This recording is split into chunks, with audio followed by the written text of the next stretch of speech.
Welcome, everyone. This is Lynn Klippel from Thomas Noble Books, and you are listening to the Meet the Author series.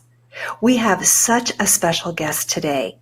Marina Walker Rose is the author of two new books, the novel Seven Doors of the Firemaker and its companion notebook.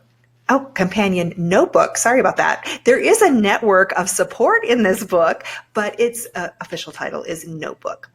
So I want to tell you a little bit about Marina.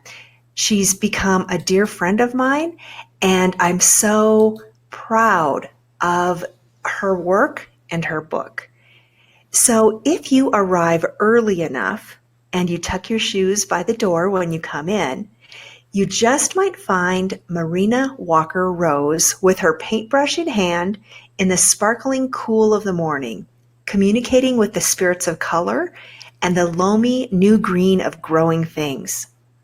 Working from the happy chaos of her seaside creation center, Little Bridge Studios, Marina Rose joyfully wields words and paint, unabashedly inspiring fellow cosmic explorers on the journey of remembering who they are. She's an author, an internationally recognized abstract artist, a visionary psychotherapist, and a mystic storyteller. Marina weaves a whole new world of inner magic and healing freedom in her novel, The Seven Doors of the Firemaker, and the beautifully illustrated companion notebook, A Very Human Cosmic Explorer's Guide. Let me show you these beautiful books. Welcome, Marina. I'm so happy that you're here with us today. Hi, Lynn. Thank you so much for having me. This is just lovely and wonderful. Well, I'm really happy that you're here with me today, and I think our topic is so timely. Marina writes a lot about healing, and especially women's healing. And, it seems like every other day we hear of some other person who has injured a young woman or, a woman of any age, through abuse, through neglect, through just meanness and bullying. Our world is very difficult for women right now. And Marina's work offers such a fresh perspective on healing from those kinds of issues. I know when I read the book and the companion notebook, I found myself feeling lighter and freer and a little bit more hope for our world and for myself personally. So we're going to have a very juicy conversation about that today. So Marina, let's start off with telling us just a little bit about some of your art. Marina's art is one of the highlights of these two books. She created the cover art as well as all of the beautiful works in the full color companion notebook. As we go through this interview today, we're going to be featuring a lot of the art on the slides. So everything that you see today has been done by Marina. How, Marina, do these images relate to the messages in the book? That's a great question, Lynn. I appreciate that question because it gets me to thinking about what art, the experience of looking at images, can be for people that may think of art in a book as more illustrative than a catalyst to awaken feeling and an experience that is perhaps more internal than external. This image we're looking at right now is called The Red Fairy.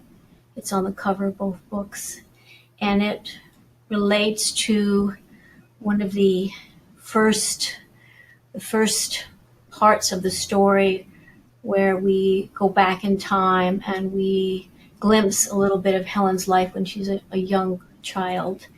And it's not a happy time for her. And so in bringing forth that experience for the reader, I wanted to evoke what it was like for Helen to sense this support that came to her when she was half asleep, half awake in the wee hours of the morning. And this mystical creature would come to her bringing warmth and light and a feeling of comfort and support. This red fairy that she would intuit as much as she would sense and see. And so this sense of a winged energy and cascading a quality of warmth and kindness to Helen, transmitting that. Mm-hmm. So this image is my way of bringing that experience forth, and hopefully in a way that the reader can get inside of it versus describing it in something that's more literal. It's just beautiful. And because I read the story, I can see how absolutely perfect this image is for the cover of the book, as well as to represent young Helen and kind of some of the things that she was going through. Yes, she had a household, a family that was just a lot of darkness. And there is that weaving in the story of dark and light. We'll talk about that more a little bit further to the interview today. But, one of my challenges was, how do I present that darker piece and not let it dominate the story? That is something that was very important to me, because the message of the book is one of hope, and the movement of the book is one of hope. Yes. Yeah, that to me is the truth that brings us forward. So again, I don't want to get ahead of myself, but introducing that and how to do that. So I'm really glad that you were able to take that from the image. That nice, beautiful. How many images did you create in all for the book? I think there's about 45 altogether in the notebook, but I would say that I probably created more than twice as many in my process over the 10 months that I was writing the notebook. That might sound like a lot, but maybe to an artist, so process oriented, that it makes sense. But 45, I do believe about that number made it into the notebook. They're just beautiful. I want to show the listeners and viewers another image. I really like this one as well. And the recurring theme of the butterflies is so evocative of Helen, our heroine, and her story. Tell us a little bit about Helen. Okay. Helen is a young woman, and she's a kind of person that I think a lot of people can relate to. Certainly not everyone, but that's the way of life. I mean, there are experiences that occur for people that are kind of thematic, that we recognize in a mythic way. And Helen carries the story of someone who is seeking something. She doesn't know what it is. She doesn't know what to call it, but she senses and believes and has hope that she will find it. And she knows that it doesn't exist where she is in the world of her life at home as a child and a young adult. So the longing that fills her actually pulls her forward to leave that world, that home, which isn't really much of a home to her, and begin a journey to search for what's missing. And that's what we see in a kind of a mythic archetypal way, this figure in the landscape, and the butterflies around. I thread the imagery of the butterfly through the story, starting on the cover with the red fairy, because while it's not literally the same thing, it's this piece about wings, about movement, about taking flight, about being able to have that freedom of movement. And if you think of butterflies, I mean, they're a wonderful symbol of transformation. And there's a joy of movement. We love butterflies. There's this like a sparkling lightness to them that evokes a feeling of hope. And to me, it also represents a certain spiritual quality. And the book is very spiritual in that way. It's kind of like a practical spirituality. It's woven into the narrative of spiritual wisdom and insights, but delivered in a way that is useful and practical for someone who is in need of help. And her search is not esoteric. It is literal. It is the movement of survival to stability to joy. Mm. You So, know, it just occurs to me to ask you, you've been a psychotherapist for a really long time. mhm. Was Helen kind of inspired by some of the challenges that you've seen women face? Yes, she is a mixture. There's a little bit of me in there, but not all of Helen's story is mine, but some of it is retold in a different way. And then all the women that I've worked with as a therapist, as a teacher, um, just in my life, I would say that I was deeply moved and I was a keen student of their suffering and their needs and their voices and their stories. And I think over time it imprinted into me um, a kind of a merging of qualities of an individual that ended up expressing itself in Helen, whether that's the children I worked with, the young adults, the midlife adults, older people. I found common themes within the threads of their stories, and I brought it together in this person. She's an every woman, what we call an every woman. So she's not special in that there's something charismatic about her or talented about her, but in another way, because she's an every woman, she is also very special, and in that way that makes human beings special, which for me is about the quality of one's heart Mm. and sincerity, and I'll give you the secret sauce, which is something I've learned just in my life and in my work, is I call it a quality of willingness. If Mm. someone has willingness, that to me is the core condition that will allow them to experience change. It doesn't really matter where you start or how dire it looks. If there's a willingness within that person, an openness, miracles can happen, and I've seen them happen. And then my job is like a roll up my sleeves, and I'm in there with you and working together. And that's the energy. We'll get to this later, but in the notebook, it's nonfiction, so it's my voice speaking to the reader to bring forward that energy of support and kind of collaboration. Mm. That's beautiful, Marina. You know, I noticed when I read the novel for the first time how easy it was for me to relate to Helen. She Mm. seemed like me. She seemed like my friends, my coworkers. Mhm. You really did a beautiful job of creating a main character who we can all relate to. It's very, very easy to relate to Helen, her struggles, and to really root for her because Oh, she is so willing. yes, yes, and that is what I wanted. I wanted her to be someone that was not limited or defined by the particular things that happened to her, because they're not universal, although they may be far too common.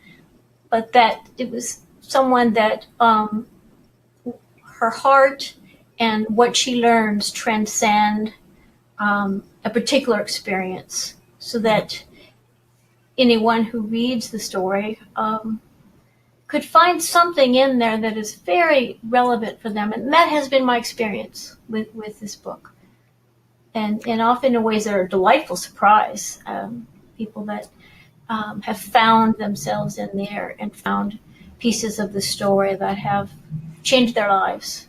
And though Hmm. you wouldn't say that they were maybe not a young woman or a woman that had to leave home, but they are universal themes focusing around, sort of really constellating around family dynamics, romantic relationships, um, core wounds, life purpose, and this bigger arc of our journey as human beings. That's what I mean by a very human cosmic explorer. If I may, I'll just take a little bit of a side Yes. trip here. What that's about, and it's a colorful way of talking about it, but that really speaks to something that I spent a lot of time thinking about and needing to understand as a therapist was this interface that where's the bridge between spiritual teachings and a metaphysical understanding of the world and a psychological understanding of human development and relationship dynamics, both of those worlds being extremely real to me, extremely important and profound. And I'm not saying this is always true, but I found often the two worlds would be not particularly integrated, or there would be a mention of the other, but in ways where one of those dimensions was more dominant. And I didn't feel like that really served folks. So I wanted to create something that integrated that, took it out of the treatment room into a real landscape of the world, which is where people live their lives, and became a really living journey, a pathway to healing and beyond healing, really a sense of really knowing our wholeness. And then gaining that ability to choose and create the best possible future for oneself, which often to do that, we have to shed some belief systems that we've been raised with.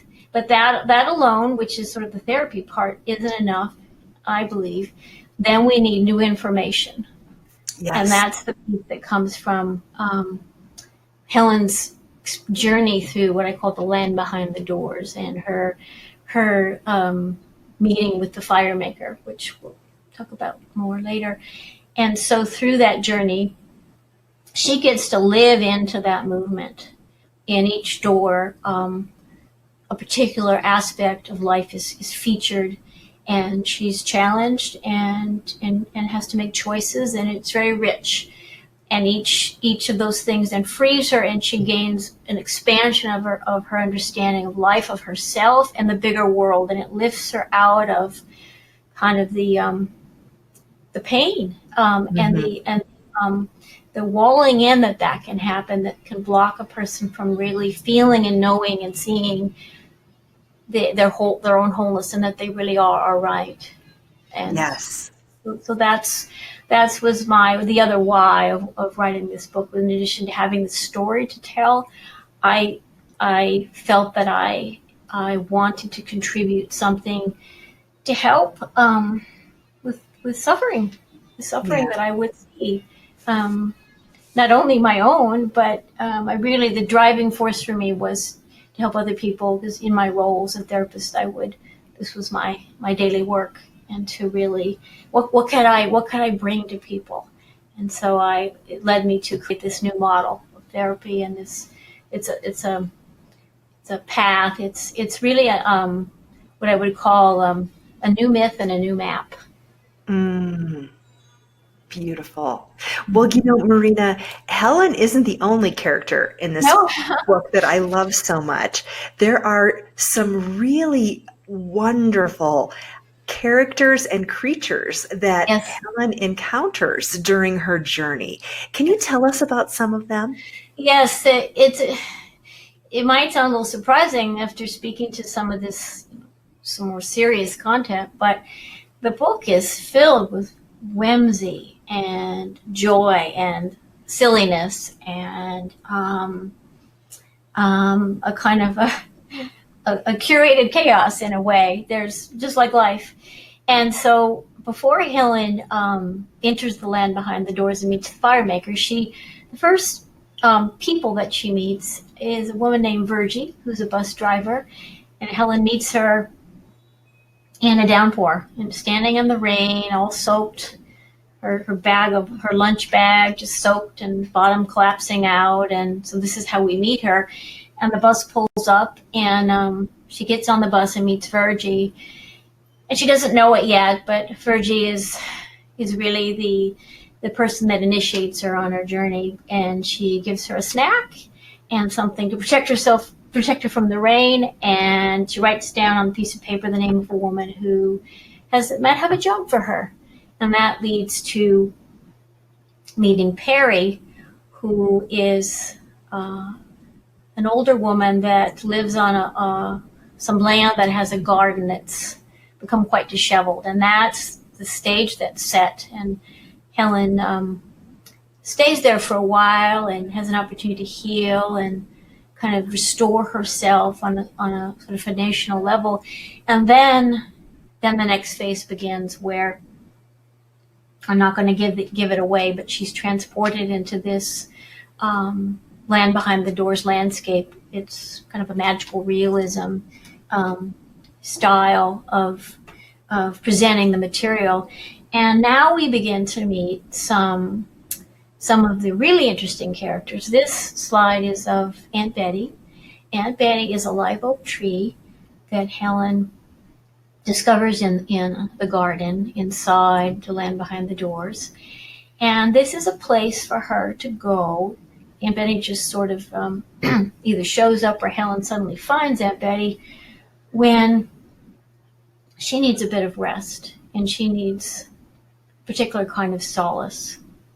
So it's that part of people that, the child self in us that don't need words even. We don't need lessons. We don't need teachings. We don't need tasks. We don't need anything but that embrace, that soft, safe space to just be, so that we can collect ourselves. And Aunt Betty is this magnificent tree that provides this for Helen, and she's never had that before until I think Perry is the first person, but Aunt Betty is a magical being. She's a character that lives behind the doors, and is a being that is available to. I created her because she's there for all of us, and you can each person will define who their own Aunt Betty is. It doesn't have to be a tree, but in the novel, she's a tree. Oh, I'm sorry. I there's all these other beings. Would you like me to just maybe Yes, quickly? I would love for you to tell us about a few more, because Yes. the whimsy and the fun in this book, I think it comes primarily from these amazing characters and creatures Yes. in the world behind Yes. the doors. Well, there's in the third door, Helen meets a beekeeper, and the beekeeper shows up to teach her about how to look after herself if she's going to go near a beehive. And it's not the character of the most whimsy, but the beekeeper's kind of a character. He tells her, get yourself a suit. And he comes and he goes quickly. And that's just an example of some of the quick movement that can happen behind the doors. But I think my favorites, in addition to Aunt Betty, are a waitress named Sugar, who works in the fourth door. Fourth door is a diner, 50s style diner with red leatherette booth, and Sugar comes up with her pink name tag, and it's just kind of perfect. And she serves pie and counsel to Helen, and she's very wise, and that's where she lives, is in the fourth door. And Helen learns all about romantic love. She learns about something that is called pots of cream and leaving rooms, and those are, we can maybe get into those more later, but those are some of the lessons and metaphors in the doors that teach Helen a great deal about what she needs to learn, what we all need. They're very powerful. And Sugar is, she has she used to smoke, but she has one of those vape cigarettes. Yes. because she wants to give it up, and she kind of scoots in and away as if she's on roller skates, and they have a lot of chats together, and she's just really delightful. And at the end of that, when Helen's about ready to leave that door, we get a glimpse of who she is behind kind of the gate of her makeup and her beehive hairdo, and we see a woman who we can relate to, who has been weathered by life and has learned these lessons through a lot of hard living, and passes them on. And I think that's something that's very moving um, for Helen. And then another favorite is in the seventh door. Helen is in a very dark place. Literally, she's in a swamp, and there's very little light, kind of like a Florida kind of a swamp. And she's lost, and it is one of the bleaker, challenging moments of the story. Just when she thinks she's through them all, out this comes, or she stumbles into this place. And at the moment of maybe where she really just hits kind of a feverish struggle, these lights begin to come toward her, one, two, three, and they're fireflies. And not only they're fireflies, but they're singing fireflies. Lucy, May, and I think it's Berta. I'm sorry, I'm forgetting the last name of the firefly, but each one has a different voice and has different things to say to her, and they are pieces of the light. Is really the spiritual light, because what they tell Helen at this moment is so poignant. They, each one in succession, gives her a tool that helps her to recover herself. And it happens very quickly. It's very brief, but it is profound and very potent.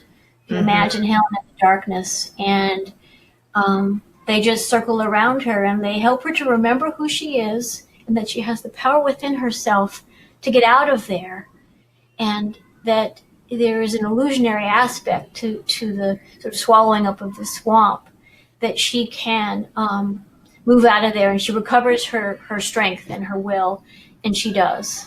And they're just delightful, I think, the fireflies.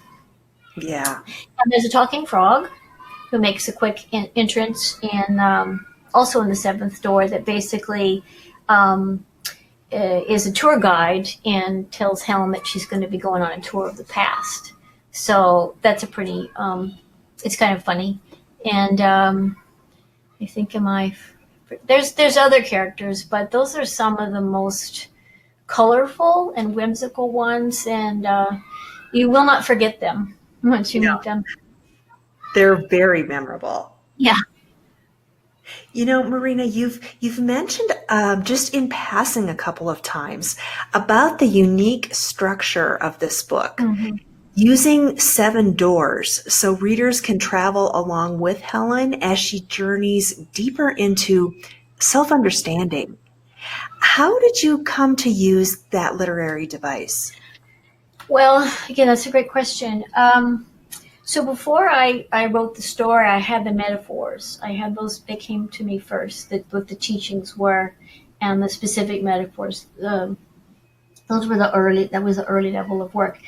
And because a book is, the information is it's linear. You start at page 1, and you go through it, and you begin and you end. So I needed to move Helen through the information, through this journey, and it came to me to create a landscape, and the doors, I saw them as a way to really create this beautiful structure that allows for fluidity of movement. Helen goes in and she comes out, takes a pause, meets the Firemaker, and then she goes in the next door.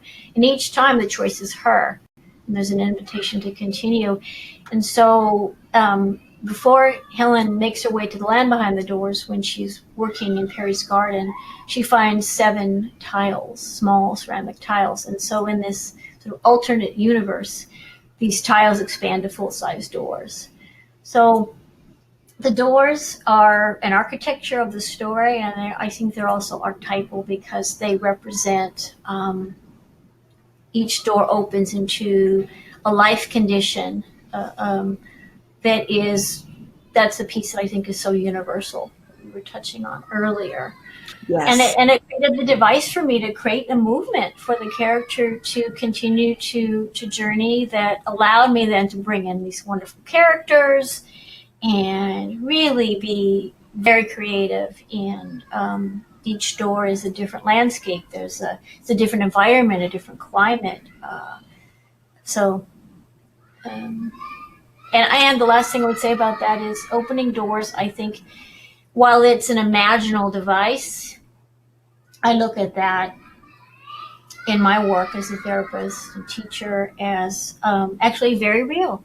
That that is what we do in our lives. It's a series of doors that we keep opening. So that's what we do. We evolve and we go through experiences and they come to an end. We've learned, and then we open the next door, the new door, and that's a good thing.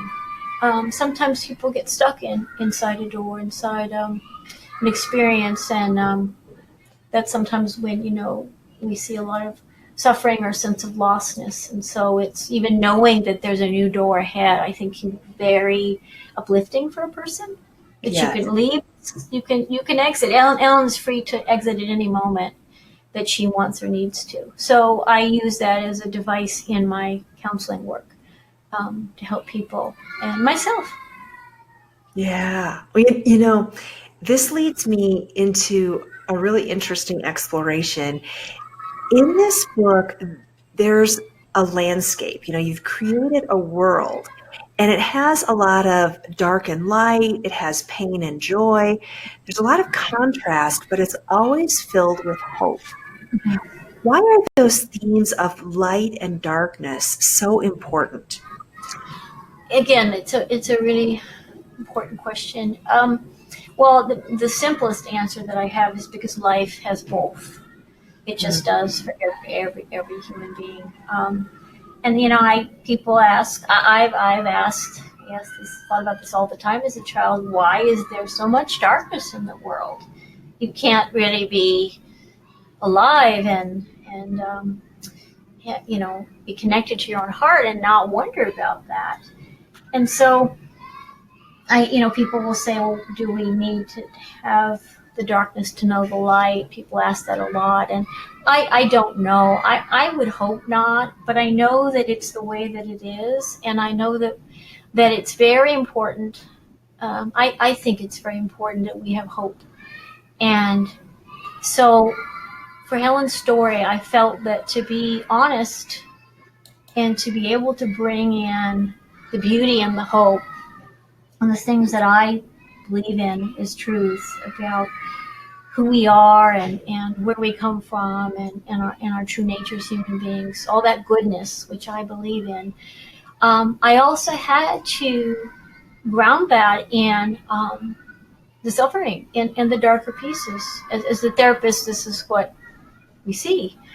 And so that is why in the book there is so much of that. And that also brings me to one of the structural devices of the novel that is not made explicit, but in the notebook it is, and that is what I call the golden thread.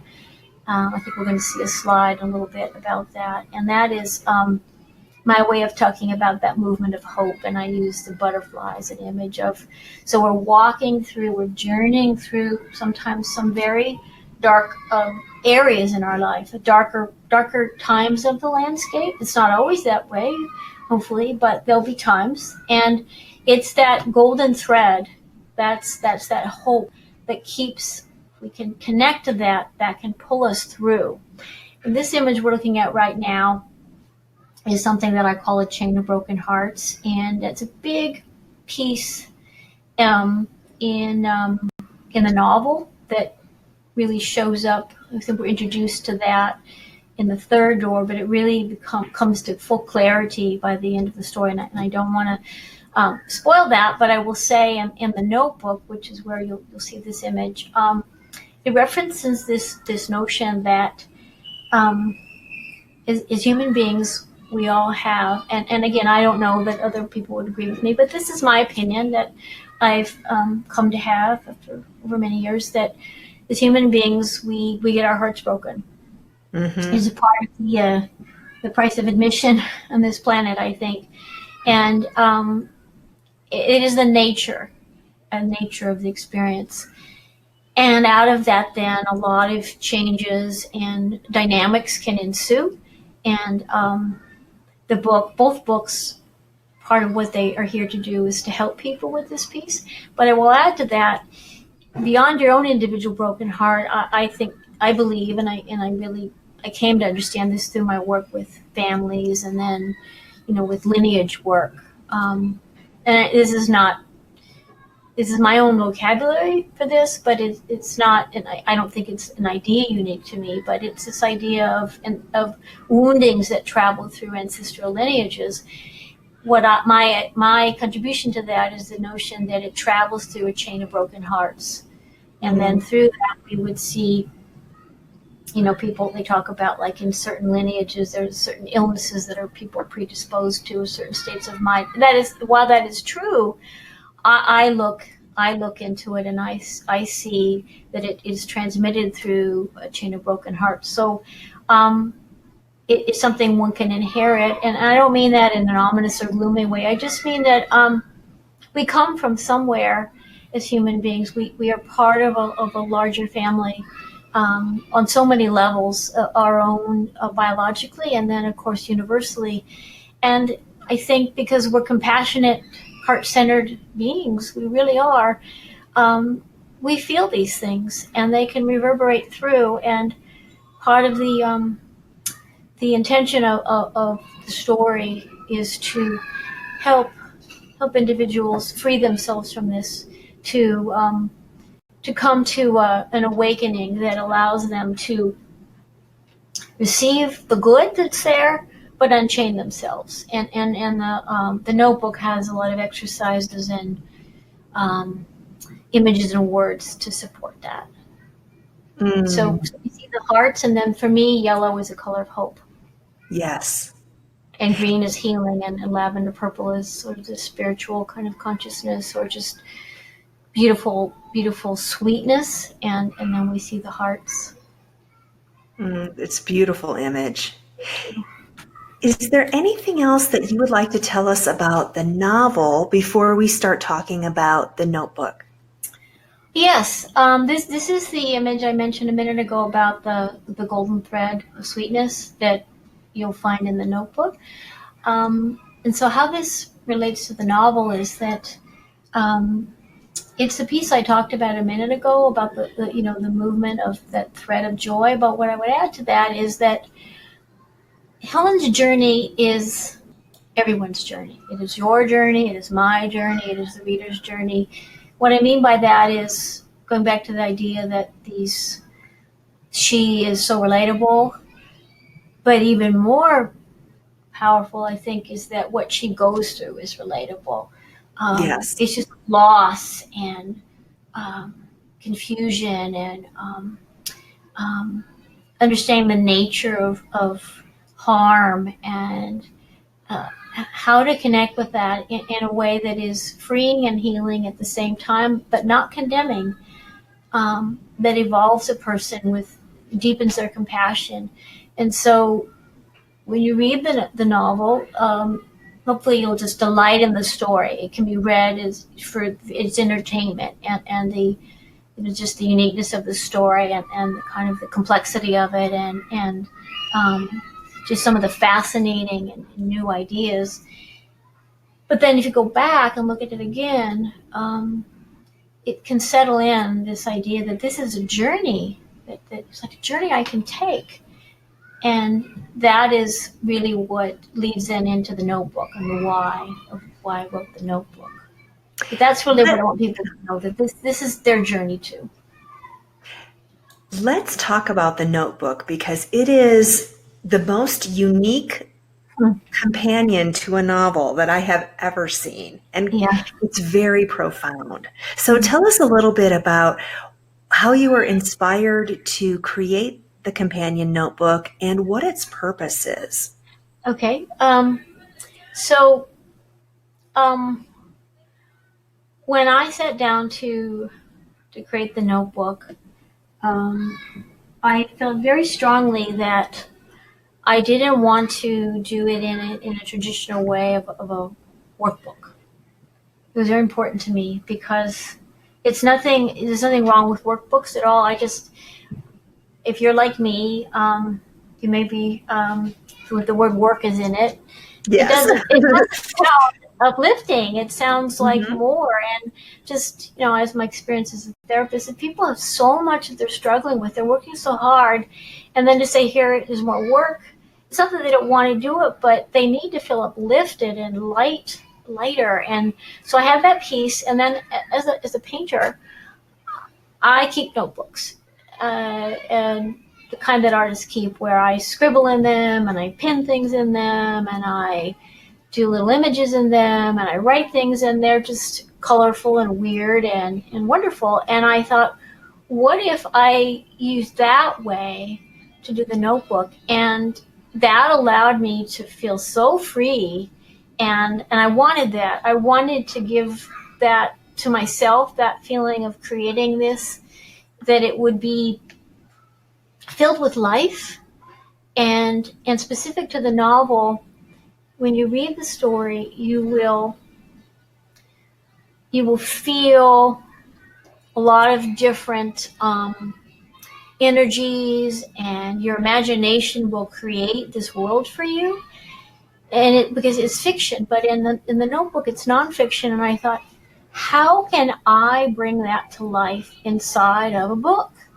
That feeling. And so what I can conceptualize it is almost as if you're opening a box and butterflies fly out. I wanted it to be that surprising, that filled with space and support and joy, and some serious deep diving into the issues that are really introduced through the metaphors in the novel.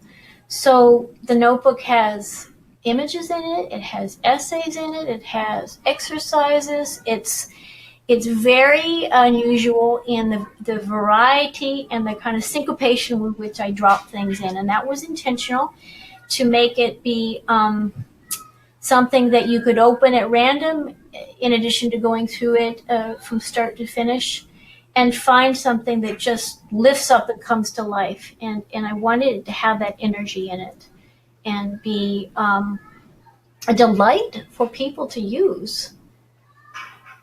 Well, I'm looking at my copy now as we speak, and Mm, you have reached your goal. thank It you. is it is so fun. It's really fun to go Yeah, through and yeah. look at all the beautiful images and read the essays and the exercises that you provide. Mm-hmm. They're very, very profound. Mm-hmm. Tell us a little bit more about why those exercises are so important. Okay.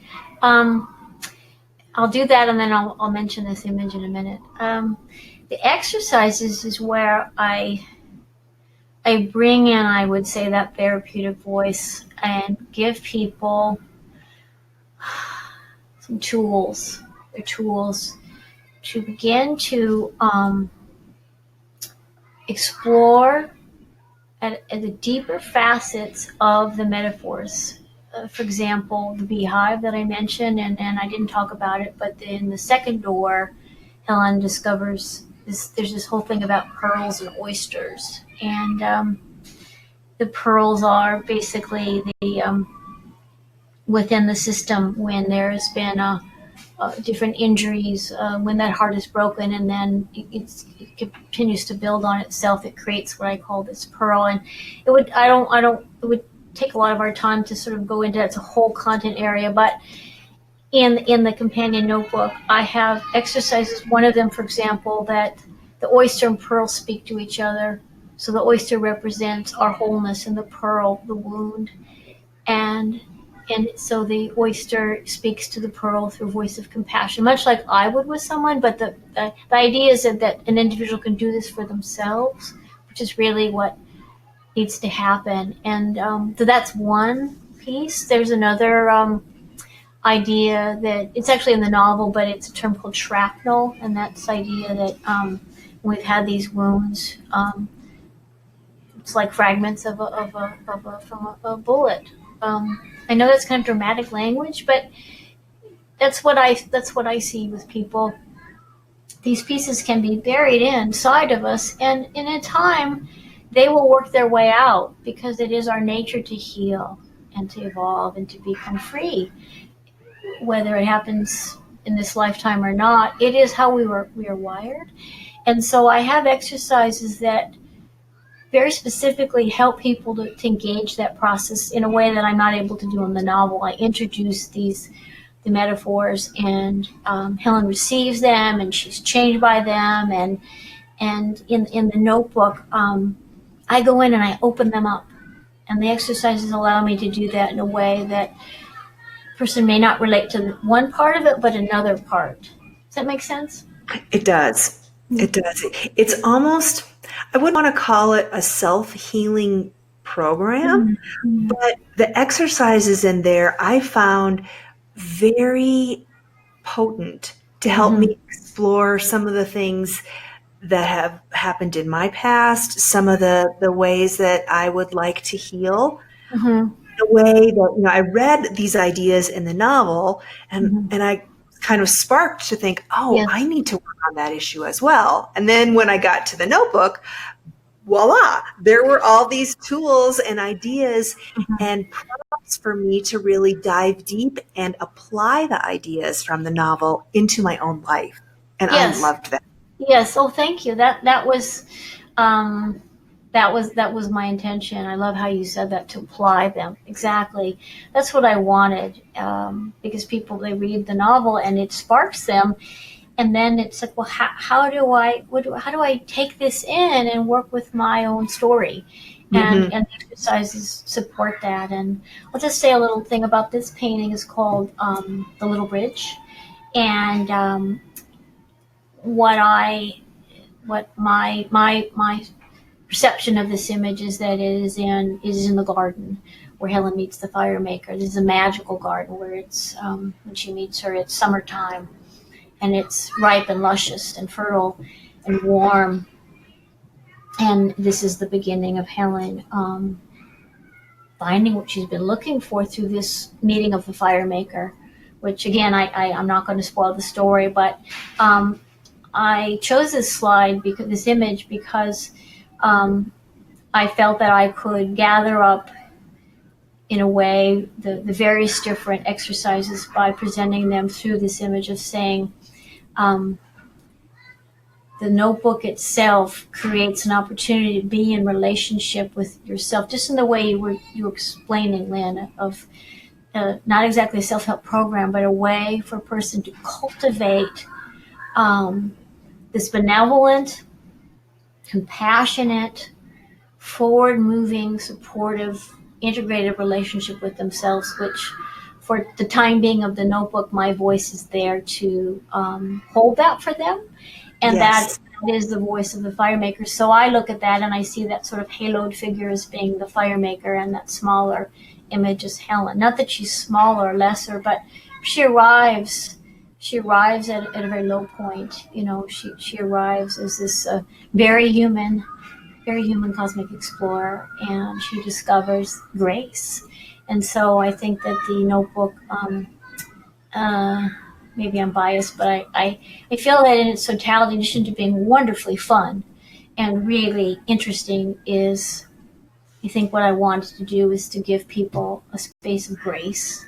They can go Mm-hmm. in and find some of these things that are so difficult to know what to do with. Like, what if you come from a family that you don't have to leave like Helen does, but um, maybe it's challenging, perpetually challenging. Every year at Thanksgiving, every this and that, and a person works so hard to build their self-esteem and confidence and know who they are, and I mean, you go home and it's like you're the little one again or something. And I don't Yeah. mean that in a loving way. And this is very common.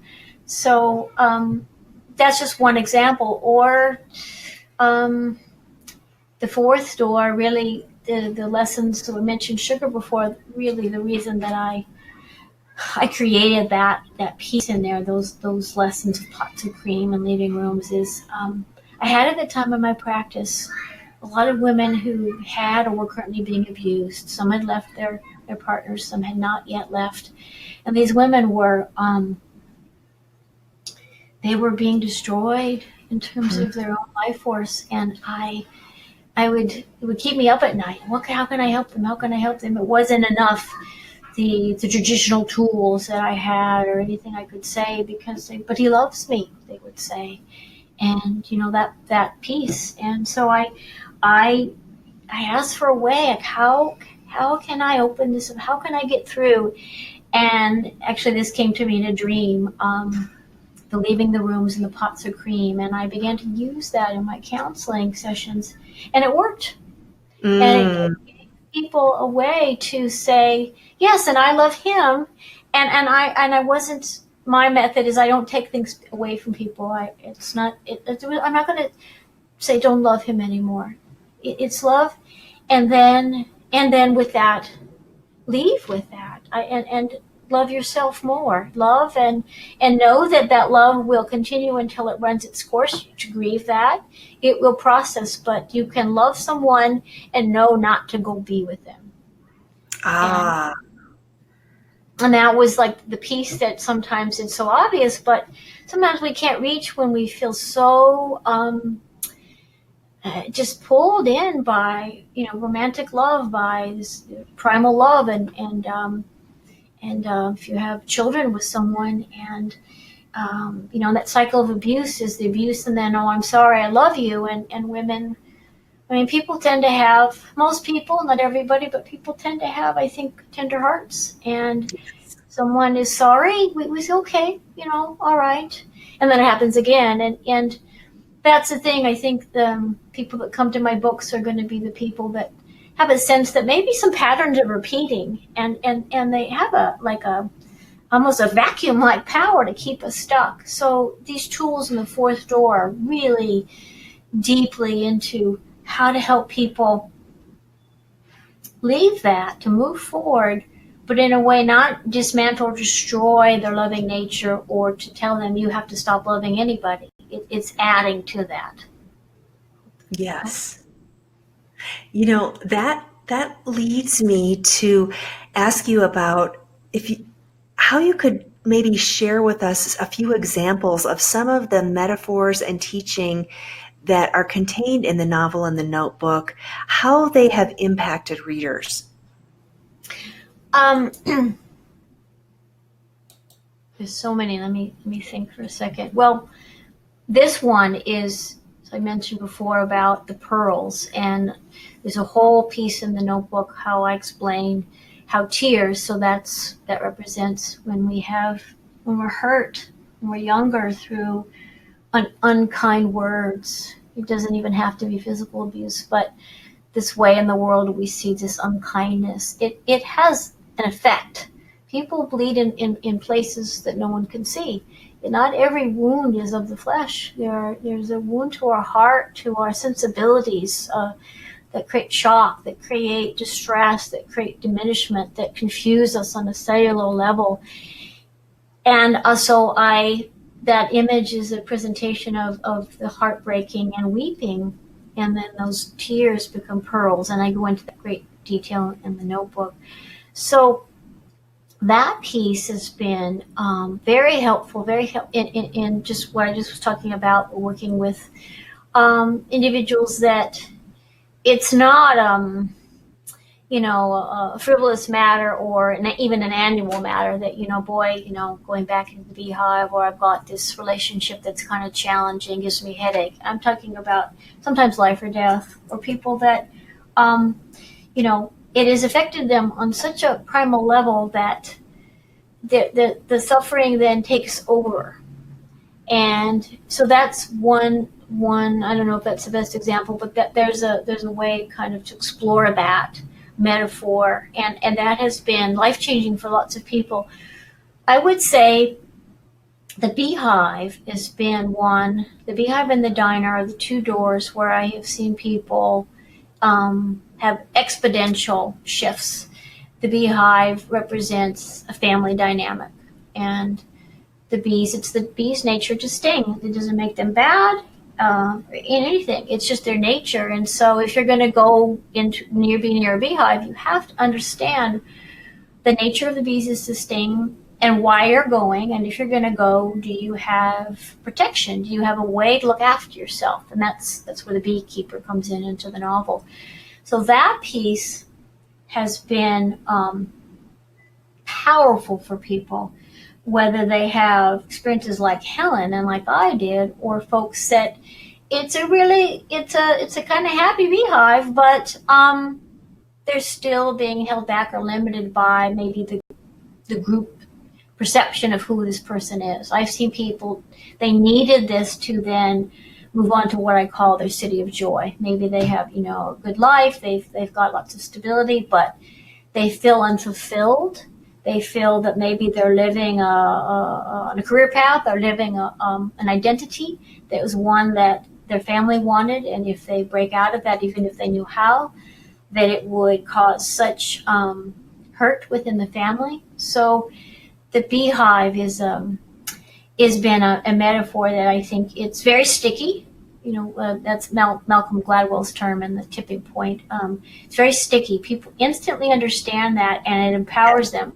I have many stories of folks that, after taking a break from some of these family experiences, they're ready to go back in, and they are grounded with this information and able to look after themselves. It could be something like bringing a friend when you go, or renting a car and staying with a friend versus staying with the family. I don't know. It's very specific to each person, but it is a very dynamic, very real world metaphor. And then I think I shared a little bit before about in the fourth door. There's another metaphor in the fourth door called about leaving rooms, and that's very poignant, where Sugar teaches Helen about relationships have rooms. You meet somebody and maybe you have politics in common, or art in common, or sports in common, and to not be so rushed when you go in, because if you take some time, you will see more about the person, and it's not enough to build a relationship on one room that you share. And so that also reinforces the notion that we can enter and leave rooms, and that we have this movement and in our lives, and not to be maybe define ourselves by a particular aspect of who we are, and or let other people define us in that way. That's I answered your question exactly. You did. I mentioned the times that we're in Mm-hmm. at the top of the call. Just today, there's another Mm-hmm. predator Mm-hmm. of young women who's coming to the forefront, and hopefully will get the justice Mm-hmm. that is deserved for the people that he hurt. In this time of the Me Too movement and all of these things that have been so hidden behind closed doors now coming to light, your work really offers hope to any reader who has been bruised by life, Mm-hmm. which is really every woman. Mm-hmm. So, of all the many beautiful lessons in the book, Mm-hmm. which ones are the most poignant for you? That's a beautiful question. Well, the third door was life changing for me, and and then the fourth door built on that, because I had been. That's a part that's like Helen in terms of needing to leave my family home. Um, that set me up for having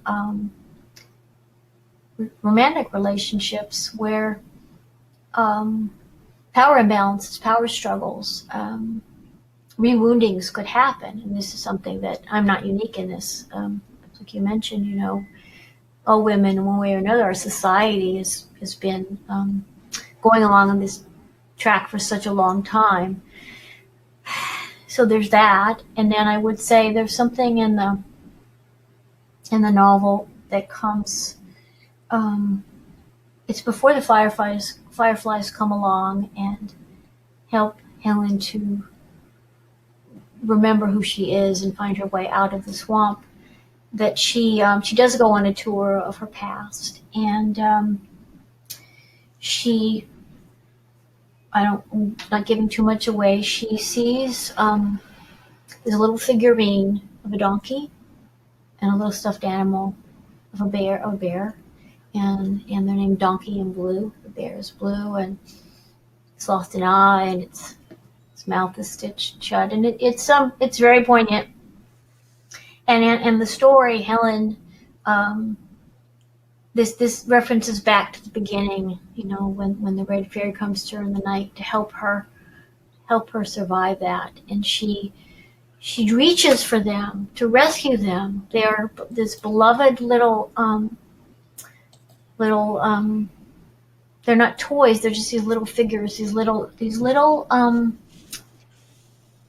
beings that listened to her when she was little and didn't judge her and gave her comfort and a sense of hope for her life. And she reaches to rescue them from, they're caught on some wiry thing in the swamp, and she can't reach them, and she weeps in that moment. And so instead of being able to save them, she thanks them. And I mention this because every time I cried when I wrote that piece, and I Mm, cry when I read it, because I feel that there's something about that connects to the hero's journey, which is all of our journeys. We have these times in life where we, despite our best intentions, we want to save someone. Maybe it's ourself, maybe it's an animal that we have, maybe it's with our profession. I don't know. There's this desire to prevent, desire to rescue, desire to um, I guess I don't know that there's another word to express it better, but I hope you know what I mean. To really prevent more damage, and yes. she's not able to do that. And I think that a lot of us feel that way.